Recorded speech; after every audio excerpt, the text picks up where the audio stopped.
झाले तयार सगळे?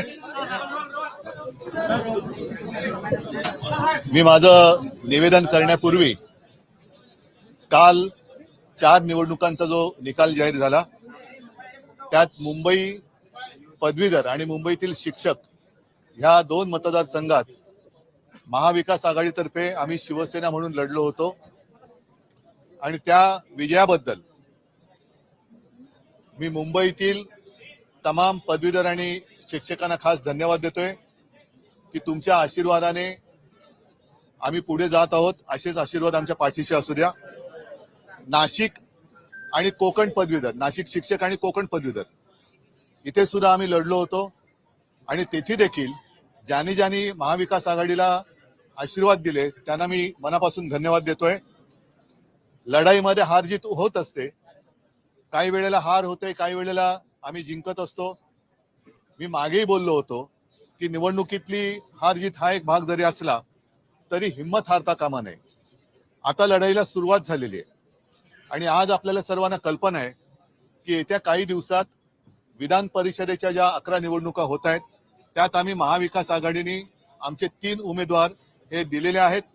त्याच्यामध्ये काँग्रेसतर्फे सातवताईंचा आहे, शिवसेनेकडनं मिलिंद नार्वेकर आहेत आणि एनसीपी आणि आम्ही सर्वांनी मिळून शेका पक्षाचे आमचे सहकारी जयंतराव पाटील यांना उमेदवारी दिलेली आहे आणि आम्ही तिन्ही पक्ष त्याचबरोबरीने आमचे मित्र पक्ष पूर्णपणाने एकजुटीने हे तिन्हीच्या तिन्ही उमेदवार निवडून आणल्याशिवाय राहणार नाही हे आम्ही महाविकास आघाडी म्हणून आपल्या माध्यमातून तमाम महाराष्ट्रातल्या जनतेला सांगतो आहोत. आता याच्या पुढे जाऊन जे काय एकूण देशात चालले, राज्यात चाललेलं आहे, आज आपल्याला कल्पना आहे की विधान परिषदेचे विरोधी पक्षनेते अंबादास दानवे यांना निलंबित करण्यात आलेले आहे.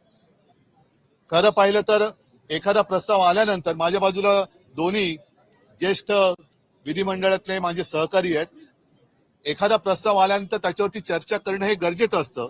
दुसरी बाजू मांडू देणं हे लोकशाहीसाठी आवश्यक असतं आणि त्याच्यानंतर हा निर्णय अपेक्षित असतो. ठीक आहे, निलंबन करायचं की नाही करायचं हा निर्णयाचा अधिकार हा अध्यक्ष महोदय किंवा सभापतींचा असतो, पण त्याच्यासाठी एकतर्फी निर्णय एका कोणाकडनं तरी मागणी झाली म्हणून निर्णय घेतला हे लोकशाहीला घातक आहे, लोकशाहीला मारक आहे आणि हा लोकशाही विरोधी निर्णय. खरं म्हणजे अंबादासनं सुद्धा बाजू मांडू देण्याची एक वेळ द्यायला पाहिजे होती, ती दिली गेली नाही. आमच्याकडनं कोणालाही बोलू दिलं गेलं नाही आणि जणू काही सगळं ठरवूनच हे षडयंत्र रचून विरोधी पक्ष नेत्याला निलंबित केलं गेले. हे असं कदाचित महाराष्ट्राच्या इतिहासामध्ये पहिल्या प्रथम झालं असेल आणि हा सगळा जो काय अन्याय आहे हा अन्याय महाराष्ट्रातली जनता डोळे उघडे ठेवून पाहते आहे. एकूणच काय की काल जो आमचा विजय दणदणीत झालेला आहे तो झाकळून टाकण्यासाठी हा एक निर्णय त्यांनी घेतला, म्हणजे कालच्या आमच्या विजयाच्या बातम्या मागे पडतील आणि ह्या निर्णयाची चर्चा होईल.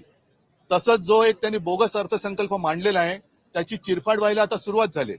लोकांना सुद्धा कळलंय, जनतेला सुद्धा कळलंय की धूळफेक आहे, निवडणुकीच्या तोंडावरती हे दाखवलं गेलेलं गाजर आहे आणि त्याची चिरफाड करायला आम्ही सुरुवात केल्यानंतर, अनेक तज्ञांनी सुरुवात केल्यानंतर कुठेतरी चर्चेला वेगळ्या वळणावरती न्यायचं आणि मूळ मुद्दा बाजूला टाकावा, मूळ मुद्दा बाजूला पडावा म्हणूनच आकसाने विरोधी पक्ष नेत्यांचं निलंबन केलं गेलेलं आहे, ज्याचा आम्ही निषेध तर करतोच, पण संपूर्ण जनतेने हे पाहावं की तुमचा आवाज मांडताना, तुमचा आवाज आम्ही उठवत असताना विरोधी पक्ष नेत्याला निलंबित केलं जाते तर मग सामान्य जनतेची काय कथा.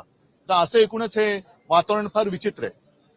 या निमित्ताने मी परत एकदा सांगतो की येणारी विधान परिषदेची निवडणूक आम्ही तिन्ही मित्र पक्ष आमच्या सोबतच्या मित्र पक्षांसह ताकदीने लढवू आणि आमच्या तिघांचेही उमेदवार महाविकास आघाडी म्हणून लढवलेत ते तिन्ही उमेदवार आम्ही जिंकून आणू.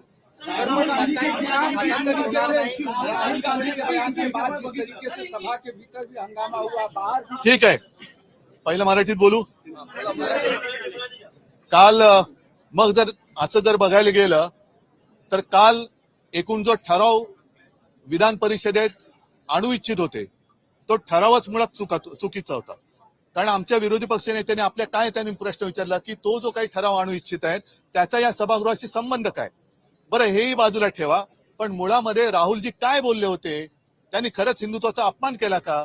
मी स्वतः ते भाषण पाहिलेलं आहे. हिंदुत्वाचा अपमान आमच्यापैकी कोणी करणार नाही आणि कोणी सहन करणार नाही. काल राहुलजींनी सांगितलं की भाजप म्हणजे हिंदुत्व नाही, भाजप म्हणजे फक्त संपूर्ण देशात भाजप म्हणजेच हिंदू. हे माझंही ठाम मत आहे. मी मागे सांगितलंय की मी भाजपला सोडलंय, हिंदुत्व सोडलं नाही. हिंदुत्व सोडणं कदापि शक्य नाही. आणि त्या अपुऱ्या माहितीच्या आधारावरती तुम्ही राहुलजींच्या निषेधाचा ठराव करू इच्छित होता. मग माझं म्हणणं असं आहे की पुढचा ठराव आपण आणला पाहिजे. एक तर राहुलजींनी हिंदुत्वाचा अपमान केला नाही, भाजप म्हणजे हिंदुत्व नाहीये त्यांनी ठासून सांगितलं. पण अपुऱ्या माहितीनिशी हे सभागृहात तो ठराव आणू इच्छित होते. आणि जर ठराव आणला असता आणि तो मंजूर करून त्यांनी बहुमताच्या जोरावर जसं आज निलंबन केलं तसा ठराव मंजूर करून पाठवला असता तर असत्यावरती तो ठराव मंजूर करून घेतला असता. तर असत्य माहितीच्या आधारे हा ठराव आणू इच्छिणं किंवा आणू पाहणं हा सुद्धा सभागृहाचा अपमान आहे. त्याच्यामुळे मग त्या सदस्याला सुद्धा तुम्ही निलंबित करणार आहात का?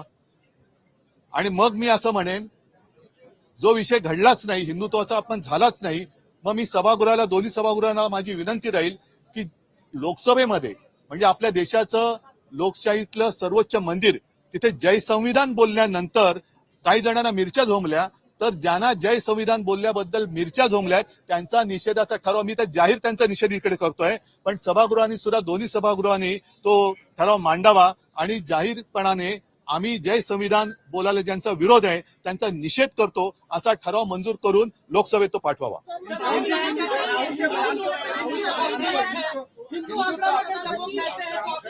क्या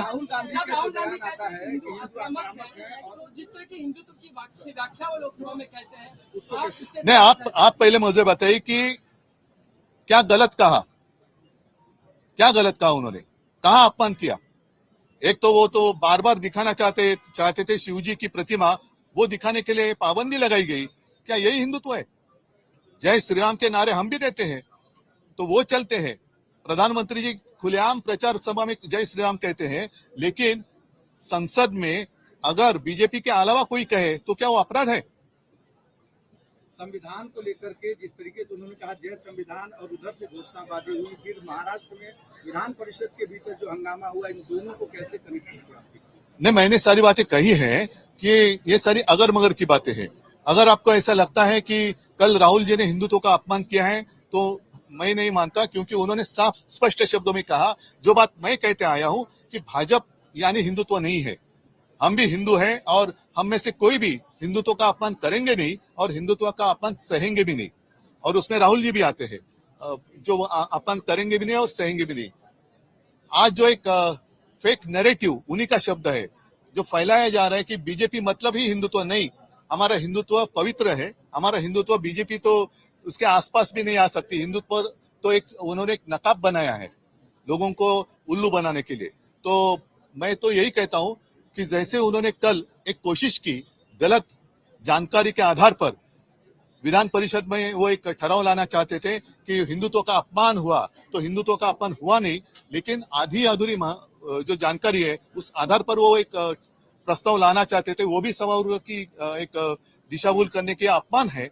और साथ ही मैं यही कहता हूं कि लोकसभा में कुछ लोगों ने अपनी शपथ के समय जय संविधान का नारा दिया तो उनको रोका गया या उसके ऊपर आपत्ति जताई गई. तो जय संविधान कहना कब से गुनाह हो गया, और इसलिए मैं तो खुलेआम उसका निषेध तो कर ही रहा हूं. मेरी विनती है दोनों जो हमारे सभागृह है कि आप भी जो कुछ वहां हुआ, जय संविधान कहने पर आपत्ति जताई, उनका निषेध करने का प्रस्ताव लाएं और वो मंजूर कर कर लोकसभा में भेजें.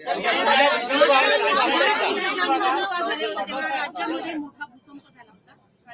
आता सुद्धा तुम्ही आत्मविश्वासाने तुमचा उमेदवार, तिसरा उमेदवार दिलेला आहे. या निवडणुकीनंतर सुद्धा राज्यात भूकंप किंवा वेगळं चित्र बघायला मिळेल त्याची खात्री असल्याशिवाय आम्ही निवडणूक का लढतोय? कारण आम्ही तर निवडणूक आम्ही लढणारी माणसं आहोत. आम्ही हत्यार टाकणारी माणसं नाही आहोत. पक्षफुटीचा प्रॉब्लेम हा त्यांना जास्त आहे, कारण त्यांच्यामध्ये अनेक जण इच्छुक आहेत ज्यांच्या इच्छेवरती पाणी पडले. सत्ताधारी वागतायत असं म्हणत होता. अंबादास दानवे यांचं ज्या पद्धतीनं 5 दिवसाचं निलंबन झालं, सत्ताधारी सूडभावनेतून वागतायत आणि सत्ताधारी विरोधकांवर भारी पडतायत. भारी नाही पडत आहे, हे त्यांनी पूर्णपणाने, माझ्या माहितीप्रमाणे जेवढं मला आकलन आहे कायद्याचं, त्यानुसार एखादा प्रस्ताव आल्यानंतर त्याच्यावरती चर्चा करणं गरजेचं असतं. ज्याच्या संबंधी तो प्रस्ताव आहे तो विरोधी पक्ष नेता आहे, म्हणजे एक प्रमुख पद आहे त्याच्याकडे, त्यांना त्याच्यावरती बोलण्याची संधी देणं हे फार गरजेचं होतं. ते न करता एकतर्फी निलंबन करणं हा हा हा एक मोठा अपराध आहे. तुम्ही मागणी करणार का? प्रस्ताव मांडावे बरं का? काल देखील नीलम गोरे यांच्या विरोधात काल देखील त्यांनी पक्षपात केल्याची घटना. नाही, मग मी एक सांगतो, अंबादासजींबद्दल आक्षेप काय सांगा, का निलंबन केले सांगा जरा. मी नव्हतो सभागृहात. बरोबर आहे, त्याच्याबद्दल मी पक्षप्रमुख म्हणून मी महाराष्ट्रातल्या माता भगिनींची माफी मागायला तयार आहे आणि मी मागतो, कारण आम्हाला त्यांच्याबद्दल आदर आहेच. मग लोकसभा प्रचाराच्या दरम्यान सुधीर मुनगंटीवाराने त्यांच्या म्हणजे मोदीजींच्या सभेत, कदाचित मोदीजी व्यासपीठावर नसतील, पण बहीण भावाच्या नात्याबद्दल जे अभद्र वक्तव्य केलं होतं त्याच्याबद्दल कोण माफी मागणार आहे? त्यांच्याच मध्ये बसलेले ते सत्तार, त्यांनी सुप्रिया सुळेंना कॅमेरा समोर शिवी दिली होती. हा माता भगिनींचा अपमान नाही? ज्याच्यावरती एका महिलेवरती विचित्र एक प्रसंग ओढवला, ज्याला आम्ही मंत्रिमंडळातून काढून टाकला होता, त्यांना तुम्ही मंत्रिमंडळात स्थान दिलंय, हा महिलांचा अपमान नाही? मग जर मी माफी मागतोय, माता भगिनींचा अपमान जर झाला असेल तर मी माफी मागतो, पण तसा त्यांनी अपमान त्यांनी तर केलाय, सभागृहात केला म्हणून अपमान, आणि जाहीरपणाने बोललं तर अपमान नाही, हे कुठलं गणित आहे? मग त्यांना सुद्धा निलंबित करणार का? मुनगंटीवारनं तर जनतेने तिकडनं निलंबित केलंच आहे, विधानसभेत पण ते करतील, पण तुम्ही आतमध्ये काय करणार आहात? नहीं, ठीक है। लोकसभा से निकाल दिया गया है। कौन सा? कल के भाषण को लोकसभा से निकाला गया है पूरा? क्या बात कही? क्या बात कही? उन्होंने जो कहा था कि हिंदू जो है आक्रामक है। नहीं, ऐसी बात कही नहीं थी उन्होंने, और उन्होंने यही कहने की कोशिश की थी या कही थी बात कि हिंदुत्व का मतलब दूसरे धर्म का अपमान करना नहीं है। जो मेरे पिताजी कहते थे, जो मेरे दादाजी कहते थे कि हम हिंदू तो हैं, हमें भाजपा हिंदुत्व ना सिखाए, नहीं तो भाजपा की पूरी कुंडली जो है, जन्म कुंडली, वो उनको पहले पढ़ाई करनी चाहिए। कहाँ से शुरू हुई उनकी बात, जनसंघ की स्थापना कैसे हुई, उसके पहले क्या थी, वो सारी बातें निकलनी होगी।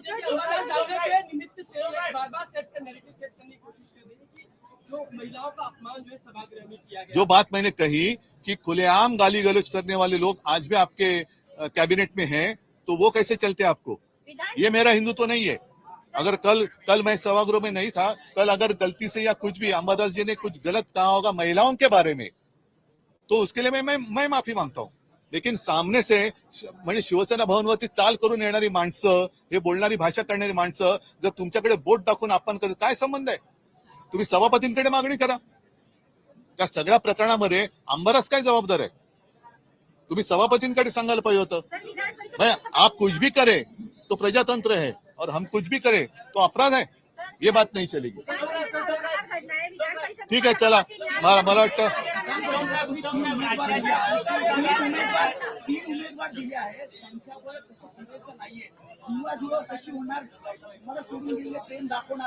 या सगळ्या गोष्टी निकाल लागल्यानंतर तुम्हाला कळेल। चला, धन्यवाद।